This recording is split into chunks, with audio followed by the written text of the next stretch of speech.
നിങ്ങൾ ആ കണ്ടത് തന്നെയാണ്, ഒരു വ്യത്യാസമൊന്നുമില്ല. എന്റെ ഐഡിയോളജിയിലെ മാത്രമേ നിങ്ങൾ കണ്ടിട്ടുള്ളൂ. അപ്പം നമ്മൾ ബിഗ് ബോസിനെ റെസ്പെക്ട് ചെയ്യുന്നുണ്ട്. നമ്മൾ കയറുമ്പോഴും അവർ നമ്മളോട് ഒരു വാർണിംഗ് തന്നു കഴിഞ്ഞാൽ നമ്മളത് റെസ്പെക്ട് ചെയ്യണം. അപ്പൊ അവര് അഭിഷേക് ഇനി ഇത് പറയാൻ പാടില്ല എന്ന് പറഞ്ഞു കഴിഞ്ഞാൽ നമ്മളത് റെസ്പെക്ട് ചെയ്യാം. കാരണം അങ്ങനെ പ്ലാറ്റ്ഫോം എല്ലാവർക്കും കിട്ടുന്നില്ല. അപ്പൊ എനിക്ക് എന്തോ ഭാഗ്യം കൊണ്ട് കിട്ടി. ഇനി ഞാനതൊരു ബുദ്ധിമോശം, പലരും ബുദ്ധിമോശം കാണിച്ച് ഇറങ്ങിപ്പോയ അവസ്ഥകളുണ്ട്. അപ്പൊ ഞാൻ വെറുതെ ഒരു ബുദ്ധിമോശം കാണിക്കേണ്ട, മഞ്ഞക്കാട് തന്നു, ഇനി നെക്സ്റ്റ് ഉള്ളത് റെഡ് കാർഡാണ്. അപ്പൊ എല്ലാവരും ചോദിച്ചു അഭിഷേക് എന്തുകൊണ്ട് ആ ഫയർ പിന്നെയും പിടിച്ചില്ല. എനിക്ക് തുടക്കത്തെ സാധനം പിന്നെയും പിടിക്കാൻ പറ്റില്ല.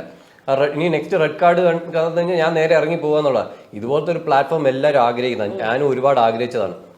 അപ്പൊ അങ്ങനെ ഒരു ബുദ്ധിമോശം കാണിച്ച് പുറത്ത് പോകണ്ടല്ലോ എന്ന് ഞാൻ വിചാരിച്ചിട്ട് ഓക്കെ, അവർ പറഞ്ഞത് ഇന്നൊരു സാധനം കട്ട് ചെയ്യാനാ, അത് ഞാൻ കട്ട് ചെയ്തു.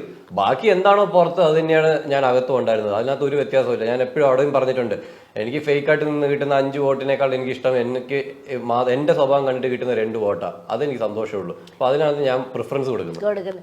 ഇപ്പൊ നമ്മള് ഇപ്പൊ റീസെന്റ് അഭിനയ ട്രോളുന്നതാണെങ്കിലും എന്താണെങ്കിലും കൂടുതൽ പറയുന്നത് അവിടെ പാത്രം കഴുകുന്നു, പണിയെടുക്കുന്നു എന്നൊക്കെ പറഞ്ഞിട്ടാണ്.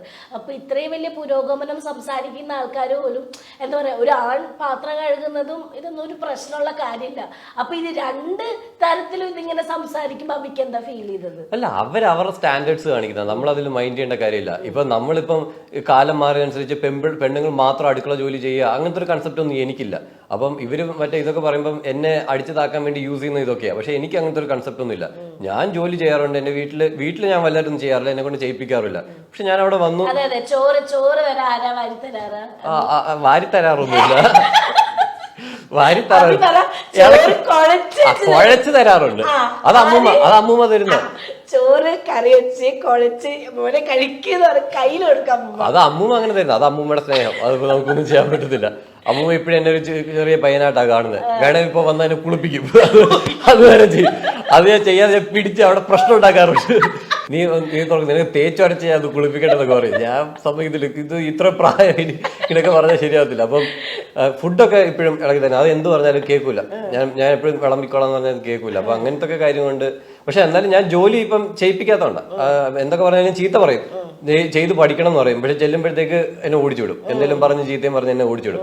പക്ഷെ ബിഗ് ബോസിൽ പോയപ്പോൾ എനിക്കൊരു വ്യത്യാസം എന്ന് വെച്ചാൽ അങ്ങനെ എല്ലാവരും ചെയ്തേ പറ്റൂ. അപ്പൊ ഞാനത് ചെയ്യാൻ റെഡിയാണ്.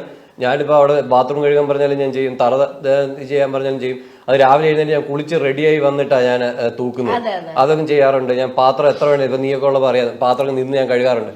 ജോലി ചെയ്യാൻ ഞാൻ തയ്യാറാണ്. അപ്പം അത് പെൺകുട്ടികൾ മാത്രം ചെയ്യണമെന്നല്ല, അത് നമുക്കും ചെയ്യാൻ പറ്റും. ഞാനും ചെയ്യുന്ന ഒരു വ്യക്തി തന്നെയാണ്. അത് കാര്യമാക്കി പറയണ്ട. അതൊരു നെഗറ്റീവ് അല്ല, അതൊരു പോസിറ്റീവാണ്.